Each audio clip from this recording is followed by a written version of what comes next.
Hi, my name is Silvi, and I'm currently a social work intern at the North Brooklyn Coalition Against Family Violence. And I'm joined today by Maria. Hi, my name is Maria Kelley, and I'm the Deputy Director at North Brooklyn Coalition Against Family Violence.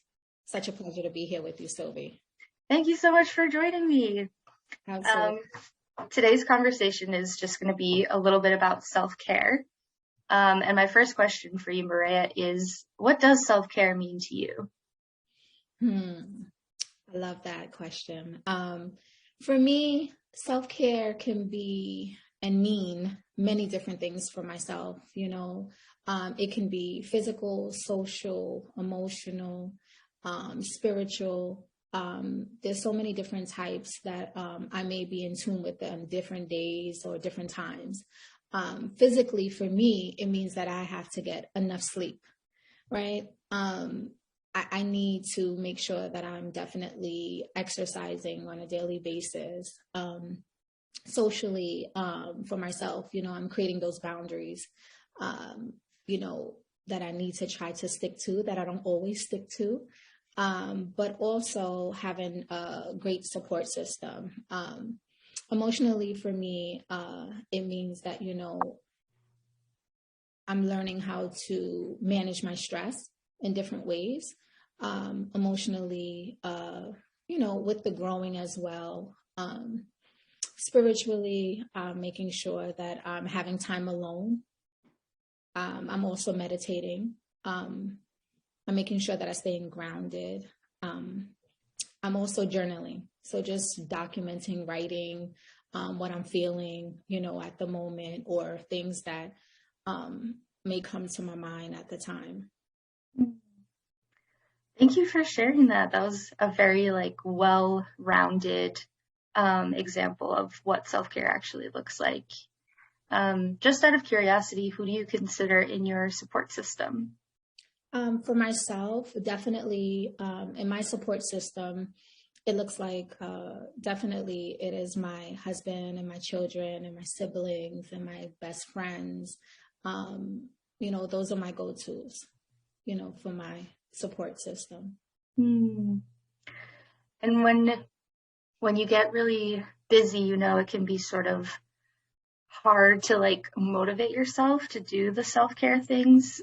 How do you make time for those activities that you mentioned? Yeah. So again, self-care is going to look different every single day, right? And it can be just the smallest little things. So when my days get a little bit hectic, it may just mean that I need to take a 5-minute break to grab some water or to just kind of bring it back in, because if I'm feeling overwhelmed or I'm feeling like, hey, I'm disorganized, or, maybe the things that I wrote down in that journal aren't working out for me today. I may look to something else for, just that peace of mind. And it can be like a candy bar, or it can be, again, a glass of water. It may just mean for myself, getting up to take a quick walk or just getting some fresh air, right? But for myself, self-care is definitely important, especially on the weekends, to make sure that, I can be my best self, especially for the population that, we serve at the agency. Yeah, thank you for sharing that. And actually, speaking of our clients, why is self-care important for our clients? Well, self-care for our population and for the clients that we serve is really important because they come from a place where, that wasn't provided, or they weren't able to, think of self-care. Most of them are in survival mode, right? So for them, being able to possibly step out of something that is the norm is difficult for them. So at our agency, for example, we try to empower our clients so that they know that they can, self-care is going to look different. So it may just be reading that book or making yourself a hot bubble bath, right? And just enjoying some alone time, you know, or just sitting and meditating for a few minutes, or taking that walk, or listening to music. It can be different things for the clients, but it's very important to try to empower them to know that they should believe in self-care for themselves. Yeah, thank you. I really appreciate that. And it sounds like you offer a lot of small moments that people can take for themselves just to like bring their body into a different environment. And then that can also change like the thoughts that you're having at the time. I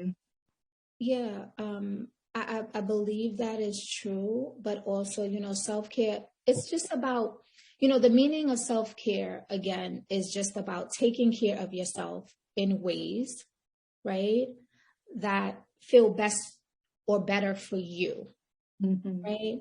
It's like focusing on your own health and well-being, and it brings you comfort, whatever that may look like, right? Again, self-care looks totally different for everyone, right? But if it brings you joy and comfort, that's okay. That's the main thing for self-care, you know? Yeah. Thank you so much for sharing that. And just like reminding people that it is not just okay for you to want to take care of yourself, but it is actually necessary for you to want to take care of yourself. Yeah. And in terms of, I know you spoke a little bit about your self-care practice, but why is it important for, excuse me, service providers in general to practice self-care? Yeah, definitely. Service providers, I think it's essential for service providers, social workers. It's a survival skill, right? Practicing self-care is, it will help you identify and manage the general challenges that all hardworking professionals face, such as the potential for stress and burnout. And we don't want to burn out. So that's why it's really important, because we deal with such heavy caseloads on a day-to-day basis. So it's very important for providers to maximize or utilize self-care, whether it is taking a mental health day or taking vacation days, because sometimes we get into the habit of, no, we want to just keep going, right, to better support our clients. But if we're not good, we're no good to our clients. So it's very important as service providers that we definitely, you know, sometimes we may have to take a step back to refresh, right? Or regroup and say, you know what, I need a day, right? I need a minute. Because then when you come back, right, you're giving your whole self. Absolutely.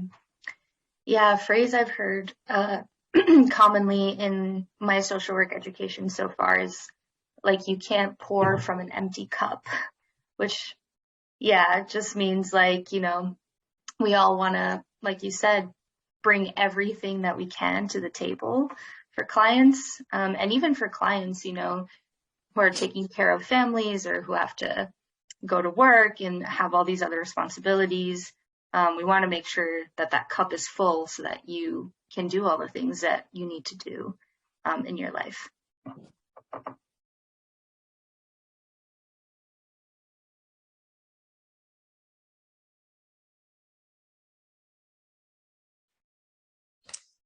Yes, I definitely agree. You know, also something that I hear quite often is that, you know, folks feel selfish, you know, if they take self-care or, you know, they're doing something for themselves. But self-care isn't selfish. You know, we have to get into the habit of, you know, understanding that we have to make it a regular practice as service providers, also as clients as well, right? Small things make a difference, right? Like, I think having these embedded breaks as a ritual in your day, it can avoid mental overload, right? And and I have to speak back to this part again, you know, self-care is going to come in many different shapes and sizes or look different, you know. It can include, you know, just getting the proper sleep, exercising, creative pursuits, right? Hobbies, right? Something that you may enjoy. It could be knitting, it could be sewing, it could be cooking, you know, time with a loved one. I know you asked me the question about support, right? It can be with that special person, right? Or just anyone, someone who's willing to listen, who you feel like you can trust, right? But also the other piece is positive self-talk, you know? So even if you don't have those folks that you can communicate with, right? Speaking to yourself in a positive way, right? That can empower you as well, right? But I think it also begins with giving yourself the permission for the self-care, right? So we start from there. Like if we understand, you know, that we are worthy of our own investment, right? So investing in yourself, just like pouring from that glass, right? You know, I feel like, you know, as individuals, we can maximize it if we begin to know that, you know, it starts with giving yourself permission for the benefits of self-care. Yeah, thank you so much. That's an incredibly important reminder. And I think that's a great message to take away from the end of this conversation. Yeah, thank you so much for being here, Mireya, and thank you for sharing your practices and your thoughts with us. Thank you so much, Silvi. Take care. Have a good day.